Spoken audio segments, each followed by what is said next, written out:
వరి మొక్కజొన్న కోసిన తర్వాత కొందరు రైతులు కొయ్యకాలు తగలపెడుతుండడం వల్ల ఇటు పొలానికి అటు పర్యావరణానికి తీవ్ర నష్టం జరుగుతుంది. కొన్నిసార్లు ఈదురు గాలులకు నిప్పురవ్వలు ఎగిరిపడి భారీ అగ్ని ప్రమాదాలకు కారణమవుతున్నాయి. పక్క పొలాలు అంటుకోవడంతో పాటు సమీప గ్రామాల్లోని ప్లాంట్లు కొనుగోలు సెంటర్లకు విస్తరిస్తున్నాయి. దట్టమైన పొగ కమ్ముకుంటడంతో ప్రజలు తీవ్ర ఇబ్బందులు పడుతున్నారు. తాజాగా కరీంనగర్ రూరల్ మండలం చామనపల్లిలో వరి కొయ్యకాళ్లు దగ్ధం ఓ రైతుకు ఆర్థికంగా నష్టాన్ని కలిగించింది. గుర్తు తెలియని వ్యక్తి వరి కోయకాలకు నిప్పంటించగా ఒక్కసారిగా వీచిన గాలితో నిప్పు పెను జ్వాలగా మారింది. దీంతో పెరుమండ్ల తిరుపతి గౌడ్, పెరుమండ్ల గంగయ్య గౌడ్లకు చెందిన ఎడ్లబండి కట్టెలు, గడ్డి కట్టెలు మరియు వ్యవసాయానికి సంబంధించిన సామగ్రి మొత్తం అగ్నికి ఆహుతైంది.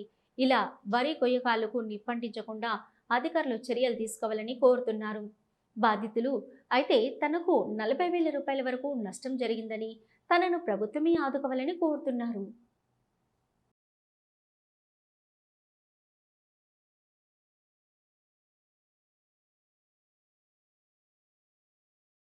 అనుకోకుండా ఎవడో అగ్గేసిండు, ఇంటికాడ పడ్డాడు. వచ్చే వరకు 2 ట్రిప్ల కట్టెలు కాలినాయి, గడ్డి కట్టెలు కాలినాయి. ఈ మన ప్రభుత్వం అనేది మాకు ఏదన్నా మాకు సహకారం చేయాలని బండి మన రేకులు అన్నీ అంటుకునే ముందర కాంచి మొత్తం నాళ్ళు మన కొన్ని కాళ్ళు కాలినాయి, ఇంటి బండి కాలింది. ఇవన్నిటికీ ఏదన్నా కొంచెం సహకరించాలని. మా గ్రామం చామనపల్లి, మండలం జిల్లా కరీంనగర్.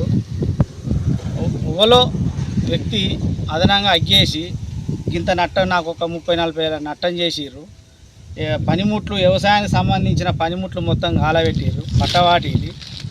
ఇలాంటి చర్యలు ప్రభుత్వమే కానీ గ్రామానికి సర్పంచులు కానీ ఎవరన్నా ఇట్లాంటి వేసిన వ్యక్తికి ఖచ్చితంగా 10 నుంచి ఒక 20 వేల దండుగు తీసి ఇలాంటి అగ్గి ప్రమాదం జరగకుండా ఏ గ్రామంలో అయినా కానీ గ్రామ ప్రజలైనా కానీ అందరు ఏకమయ్యి అగ్గి అంటుపెట్టినోడికి ఖచ్చితంగా దండుగు తీయాలి.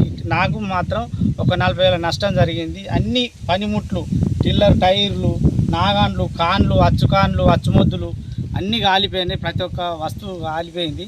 నాకు ఒక 40 వేల నష్టం జరిగింది. దయచేసి ప్రభుత్వం అయినా ఏదైనా నన్ను సహకరించి ఆలోచించి నన్ను ఆదుకోవాలని మనవి చేస్తున్నాను.